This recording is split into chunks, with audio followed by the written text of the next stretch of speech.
नमस्कार।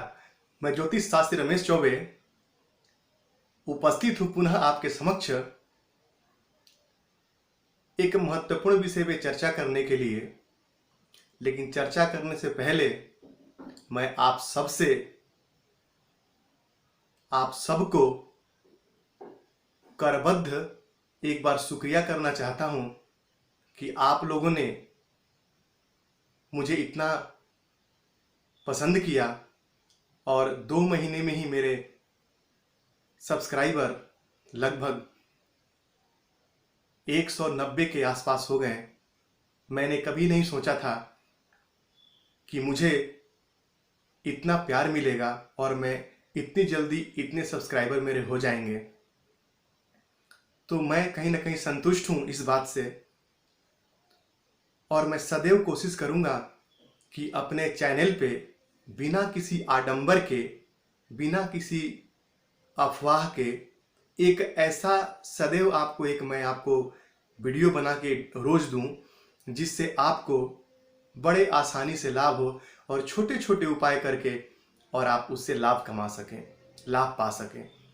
ऐसे भी मेरे पास जब कोई आता है तो मैं बहुत क्लिष्ट उपाय नहीं बताता हूं। मैं कोशिश करता हूं कि मैं छोटा उपाय बताऊं जो उनको करने में आसानी हो और आराम से वो उपाय कर सकें। तो आप लोगों का बहुत बहुत धन्यवाद। अब आइए मुख्य विषय की तरफ चलते हैं। क्या आप तोतला के बोलते हैं, हकला के बोलते हैं, या आपका कोई बच्चा ऐसा है जिसको वाणी की समस्या है, वो बच्चा हकला के बोलता है, तोतला के बोलता है, रुक रुक के बोलता है, या उसकी याददाश्त शक्ति कमजोर है, या उसके किसी भी विषय को पढ़ने के बाद उसको याद नहीं रखता है, तो ये वीडियो आपके लिए है। मैं आज आपको बताऊंगा कि वाणी दोष यदि कुंडली में है, यदि कोई व्यक्ति की वाणी यदि स्पष्ट नहीं है, वो यदि हकला के, तोतला के बोलता है, रुक के बोलता है, या उसको वाणी के संबंधी कोई भी समस्या है, तो कैसे आप उस समस्या को दूर कर सकते हैं। तो मैं आपको बताना चाहता हूं कि हमारी कुंडली का जो द्वितीय भाव है, जो लग्न से अगला भाव जो द्वितीय भाव है, वो हमारे वाणी का भाव है। वो हमारे धन का भाव तो है ही, वो हमारे वाणी का भी भाव है। तो आप सबसे पहले देखिए कि कुंडली में द्वितीय भाव कैसा है आपका और वहां पे कौन से ग्रह बैठे हैं। कुंडली में ज्योतिष शास्त्र में या कुंडली में बुध को वाणी का कारक माना गया है। बुध ही बताता है कि आपकी वाणी कितनी अच्छी होगी। यदि बुध आपके कुंडली में अच्छा है तो निस्संदेह आपकी वाणी बहुत ही तेजस्वी होगी और ऐसा व्यक्ति अपने वाणी से सभा को सम्मोहित कर लेता है, सभा को मोहित कर लेता है। बुध आपके कुंडली में यदि अच्छे भाव में बैठे हैं, यदि वो कन्या राशि में बैठे हैं जो उनकी मूल राशि मानी गई है और वहां वो उच्च के भी होते हैं, तो जातक की वाणी अत्यंत प्रभावशाली होती है और वो जातक बहुत ही अच्छा बोलने वाला होता है, सेल्समैन होता है, या बहुत अच्छा प्रवक्ता होता है और अपनी बातों से सबका ध्यान अपनी तरफ आकर्षित कर लेता है। वहीं यदि आपके कुंडली में बुध खराब है, बुध यदि केतु के साथ बैठे हैं, बुध यदि राहु के साथ बैठे हैं, तो जड़त्व दोष का निर्माण करते हैं और वो बच्चा या वो जातक जो है वो हकला के और तुतला के बोलता है। बुध यदि किसी प्रकार से पापक प्रभाव में हो तब भी जातक की वाणी में समस्या आ जाती है।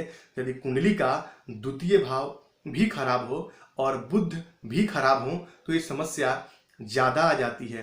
बल्कि ज्योतिष के कुछ ग्रंथों में ऐसा लिखा हुआ है कि बुध और देवगुरु बृहस्पति जो ज्ञान के कारक हैं, वो कुंडली के अष्टम भाव बैठ जाए तो जातक मूक होता है, अर्थात गूंगा होता है।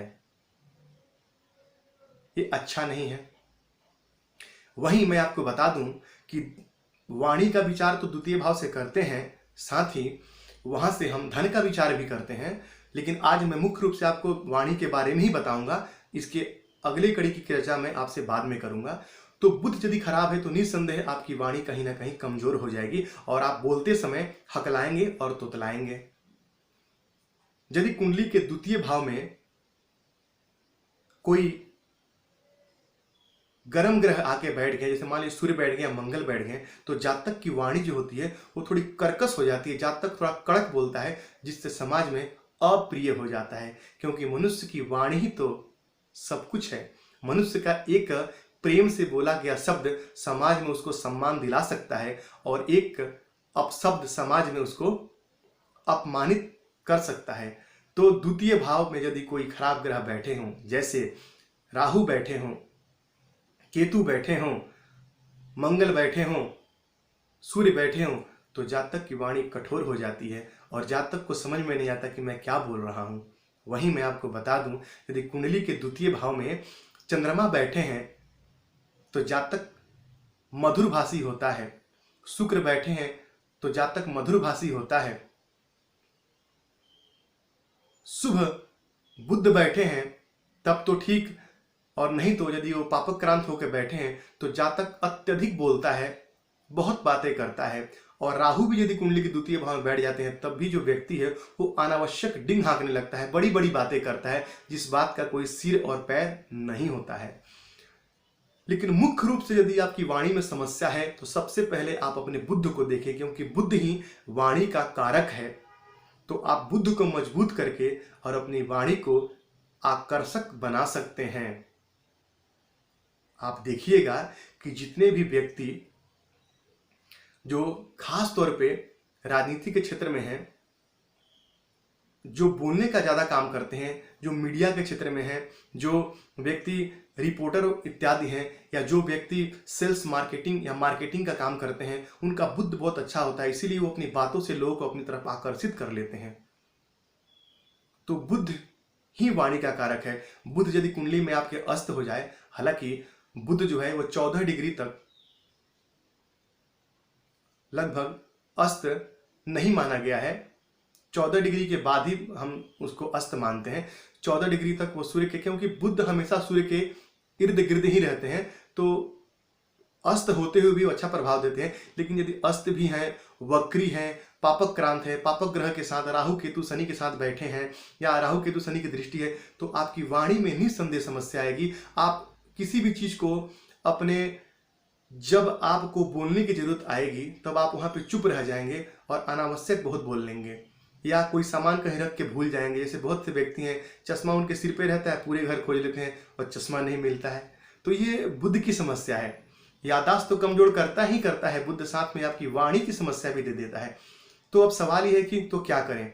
तो सबसे पहले आप हरे रंग का प्रयोग कर सकते हैं, क्योंकि बुद्ध जो है वो हरा रंग का है। गाय को चारा खिला सकते हैं, हरे रंग का प्रयोग कर सकते हैं, इससे आपका बुद्ध अच्छा हो जाएगा। और वहीं आप किसी विद्वान ज्योतिषी की सलाह लेकर के एक पन्ना या एक ऑनेक्स रत्न आता है, बुद्ध का उपरत्न है, ये पन्ने का उपरत्न, क्षमा कीजिए, पन्ने का उपरत्न है जो बुद्ध के लिए पहनते हैं। तो एक पन्ना या ऑनेक्स आप बनवा करके और अपने छोटी उंगली में धारण कर सकते हैं। यदि कोई बच्चा है तो उसको चांदी के चैन में उसके गले में पेंडेंट टाइप में पहना सकते हैं, इससे उसको लाभ होगा। और क्या कर सकते हैं, तो प्रातःकाल उस बच्चे को तुलसी के 2 पत्ते थोड़ा सा हल्का सा कूट करके और बोलिए निगल जाएगा, इससे उसको लाभ होगा। उस बच्चे को बोलिए कि सूर्य भगवान को 1 लोटा अर्घ प्रदान करे और गायत्री मंत्र का बोल बोल करके जाप करे, इससे भी उसको लाभ होगा। जितना लाउडली जाप करेगा उतना ही अच्छा है। तो गायत्री मंत्र के जाप से भी उसको लाभ होगा। तो ये छोटे छोटे उपाय आप कर सकते हैं और अपने बुद्ध को मजबूत बना सकते हैं। अब यदि आपका बच्चा पढ़ने में मन नहीं लगाता है तो कल का भी मेरा कार्यक्रम सिर्फ आपके लिए है। तो कल भी जो मैं वीडियो अपलोड करूंगा उसको देखना ना भूलें। यदि आपका बच्चा पढ़ने में मन नहीं लगा रहा है तो क्या उपाय करें वो मैं आपको कल बताऊंगा। तो मुझे यकीन है कि मैंने आपके जो आज बताया आपको पसंद आया होगा। यदि आपको पसंद आया है तो प्लीज़ मेरे चैनल को सब्सक्राइब कीजिए, लाइक कीजिए और अपना कमेंट भी मुझे दे सकते हैं। तो आपका दिन मंगलमय हो, इसी मंगल कामना के साथ आज के लिए इतना ही। नमस्कार।